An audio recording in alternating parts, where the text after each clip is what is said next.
नमस्कार दोस्तों, मैं हूं अंकित नागले, आपके अपने जीनियस कोचिंग क्लासेस से। आज हम आपको बताएंगे आर्मी अग्निवीर के बारे में, जिसकी तैयारी आप कैसे करोगे। जैसे आप सभी लोग भली भांति जानते हो कि आर्मी अग्निवीर का जो फिजिकल है कुछ ही दिन पश्चात आपको देखने को मिलेगा। साथ ही उसी के फिजिकल के पश्चात कुछ दिन बाद आपको एग्जाम देखने को मिलेगा। आज हम आपको ये बताएंगे कि आर्मी अग्निवीर के रिटर्न की तैयारी आप कैसे करोगे, साथ ही मैथ्स और रीजनिंग में आप क्या पढ़ोगे, है ना।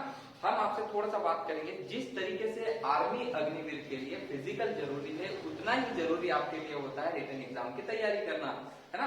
जिस तरीके से आप आर्मी फिजिकल की तैयारी कर रहे हो उसी तरीके से ताबड़तोड़ तरीके से आपको रिटर्न की तैयारी करनी पड़ेगी, क्योंकि आज का दौर कंपटीशन का है, कंपटीशन हाई लेवल आसमान छू रहा है ना। मैं आपसे थोड़ी सी बात करूंगा आर्मी अग्निवीर के बारे में, मैथ्स और रीजनिंग सब्जेक्ट की, जिसमें आपको कौन कौन से टॉपिक पढ़ने हैं। आपको उन सभी टॉपिक से आज मैं परिचित करवाऊंगा जो आपने ना कभी देखे होंगे ना कभी सुने होंगे। साथ ही मैं इनकी तैयारी ऐसे करवाऊंगा बहुत ही कम समय में, जिस तरीके से आपका फिजिकल होता है। साथ ही वे सभी छात्र जो फिजिकल पास आउट है अपने तैयारी में जुट जाए कि आर्मी अग्निवीर का जो पेपर होगा थोड़ा सा टफ होगा। होता तो इजी है बट हमारे लिए थोड़ा सा टफ होगा, जिसकी तैयारी हमें बहुत ही जल्दी शुरू करनी पड़ेगी। आज हम बताएंगे आर्मी अग्निवीर के बारे में कि आर्मी अग्निवीर की तैयारी आप कैसे करोगे, मैथ्स और रीजनिंग के टॉपिक आप कैसे तैयार कर सकते हो। बहुत ही कम समय में हम आपको मैथ्स और रीजनिंग की तैयारी के बारे में बताएंगे और बहुत ही जल्दी हमारी जिम्मेदारी से आपको तैयारी करवा देंगे। जैसे मैं आपसे बात करता हूँ थोड़ा सा मैथ्स सब्जेक्ट की, तो मैथ्स सब्जेक्ट ये बोलता है कि सर सबसे पहले टॉपिक की हम बात करें या फिर आर्मी अग्निवीर में मैथ्स में जो टॉपिक होते हैं उन टॉपिकों की हम थोड़ा सा बात करते हैं। सर इसमें एक टॉपिक होता है मिक्सचर एंड एलिगेशन। क्या होता है? मिक्सचर एंड एलिगेशन, जिसे हम हिंदी में मिश्रण कहते हैं। मिश्रण कहते हैं, मिश्रण मतलब कि ये होता है, थोड़ा सा छोटा सा हम आपको एग्जांपल देना चाहेंगे। एग्जांपल ये होता है कि भाई किसी दूध में कितना पानी मिलाया जाता है, इसे कहते हैं मिश्रण।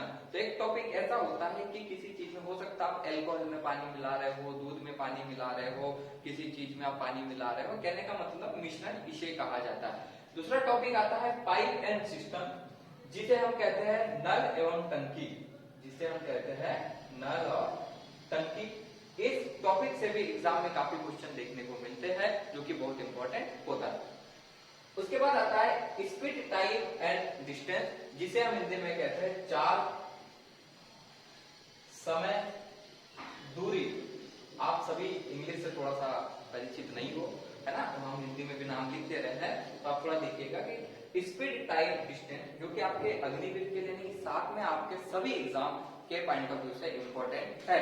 जैसे आगे चलते हैं, मेंसुरेशन। मेंसुरेशन बहुत ही ज्यादा इंपॉर्टेंट है आपके अग्निवीर, आर्मी अग्निवीर के लिए बहुत ही ज्यादा इंपॉर्टेंट है। प्रीवियस ईयर पेपर में मेंसुरेशन के लगभग 2 से लेकर 3 क्वेश्चन देखने को मिले थे। बहुत ज्यादा क्वेश्चन आपके मेंसुरेशन से देखने को मिले थे। मेंसुरेशन कहने का मतलब हिंदी में होता है, इसको क्षेत्र मिति कहते हैं, क्षेत्र मिति कहते हैं। ओके, चलिए ज्योमेट्री। ज्योमेट्री को हम हिंदी में बोलते हैं ज्यामिति, ज्यामिति बोलते हैं, तो आप सभी को पता होगा, है ना। तो यहाँ से भी क्वेश्चन हमें एग्जाम में देखने को मिलते हैं। चलिए इसके बाद आते हैं हम टाइम एंड वर्क के ऊपर। टाइम एंड वर्क क्या होता है आपको पता है, समय और कार्य। चलिए इससे भी आप परिचित हो चुके होंगे। आगे देखते हैं हम प्रोबेबिलिटी। प्रोबेबिलिटी का मतलब होता है प्रायिकता। क्या होता है? प्रायिकता। प्रायिकता थोड़ा सा एग्जांपल देना चाहेंगे आपको कि सर क्वेश्चन किस तरीके से बनता है एग्जाम में, कि किसी सिक्के को उछाला जाता है तो हेड आने की, टेल आने की प्रायिकता बताइए। इस तरीके से क्वेश्चन हमें देखने को मिलता है, तो काफी संभावना है, पॉसिबिलिटी है कि आपके आर्मी में देखने को मिल जाए। एचसीएफ एवं एलसीएम, जिसे हम 10th की क्लास में अच्छे से पढ़ चुके हैं, जिसे हम कहते हैं हाईएस्ट कॉमन फैक्टर, या फिर हम बोलते हैं इसको least common multiple. Okay, Hindi की यदि मैं बात करूं तो इसे कहते हैं लघुत्तम समापवर्तक अथवा महत्तम समापवर्तक। इससे भी आप परिचित हो चुके हो। इसके बाद एक टॉपिक देखने को मिलता है मैथ्स में, जिसे हम जानते हैं अलजेब्रिक सिंप्लीफिकेशन, जिसको हिंदी में बोला जाता है बीजीय सरलीकरण। बीजीय सरलीकरण, जो कि बहुत ही ज्यादा इंपॉर्टेंट है आपके आर्मी अग्निवीर के एग्जाम के पॉइंट ऑफ व्यू से। इसके बाद में थोड़ी सी बात करूं आपसे, जो कि होता है एवरेज। एवरेज को हिंदी में बोला जाता है औसत। क्या कहा जाता है? औसत, जो कि एग्जाम के पॉइंट ऑफ व्यू से बहुत ही ज्यादा इंपॉर्टेंट है। ये वे टॉपिक है जो आपके आर्मी अग्निवीर के साथ साथ आपके एसएससी जीडी, आपके एमपी पुलिस, आपके एमपीएसआई, आपके फॉरेस्ट, अन्य किसी भी एग्जाम के पॉइंट ऑफ व्यू से इंपॉर्टेंट है। इसके बाद अर्थमेटिक में देखने को मिलता है हमको परसेंटेज, जिसको आप कहते हैं प्रतिशतता, जिसे हम कहते हैं प्रतिशत अथवा प्रतिशतता। उसके बाद आता है प्रॉफिट एंड लॉस, जिसे हम कहते हैं लाभ और हानि।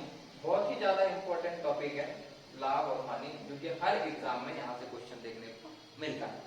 आगे देखिए नंबर सिस्टम, जिसे हम कहते हैं हिंदी में संख्या पद्धति। यहां से भी हर एग्जाम में क्वेश्चन देखने को मिलता है, बहुत ही ज्यादा इंपॉर्टेंट टॉपिक है।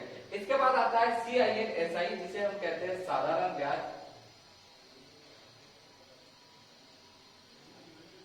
और ये होता है आपके पास में चक्रवृद्धि ब्याज। बहुत ही ज्यादा इंपॉर्टेंट टॉपिक है।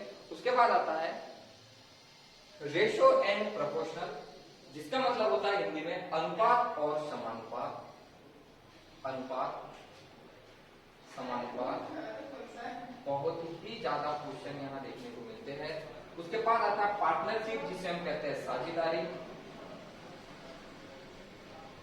उसके बाद देखने को मिलता है आपको नंबर सीरीज, कहने का मतलब होता है संख्या श्रृंखला।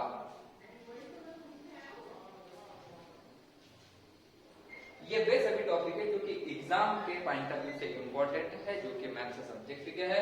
ये वे सभी टॉपिक जो कि आपके किसी न किसी एग्जाम में किसी न किसी रूप में किसी न किसी टॉपिक के 1 से लेकर 2 प्रश्न देखने को मिलते हैं। चलिए इसके बाद हम थोड़ा सा बात करते हैं रीजनिंग की।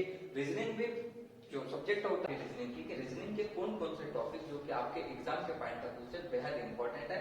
सबसे पहले टॉपिक आता है हमारे पास में नंबर सीरीज, जो कि मैथ्स के साथ साथ रीजनिंग का भी एक रोल प्ले करता है, जो कि आपके एग्जाम के पॉइंट ऑफ व्यू से इंपॉर्टेंट है। इसके बाद आता है ऑर्डर एंड रैंकिंग, जिसको हम हिंदी में कहते हैं क्रम निर्धारण। क्या कहते हैं? क्रम निर्धारण, जो कि बहुत इंपॉर्टेंट है। चलिए इसके बाद आता है स्टेटमेंट एंड कंक्लूजन, जिसे हम कहते हैं कथन एवं निष्कर्षण। उसके बाद आता है आपके पास में अर्थमेटिकल रीजनिंग, जो कि एक अंकगणित के माध्यम से होती है। उसके बाद आता है आपके पास में डायरेक्शन एंड डिस्टेंस, जो कि होती है आपके पास में दिशा एवं दूरी, दिशा और जो दूरी होती है। उसके बाद आता है आपके पास में कोडिंग डिकोडिंग, जो कि अल्फाबेटिकल के तौर पर होती है।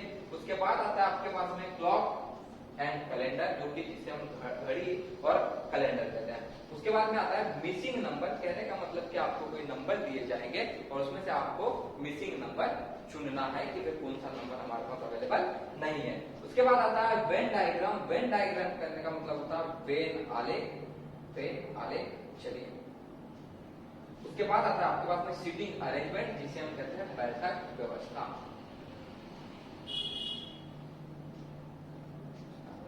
देखिए तो ये हमारे टॉपिक थे रीजनिंग के, जो कि आपके एग्जाम के पॉइंट ऑफ व्यू से बेहद इंपॉर्टेंट है।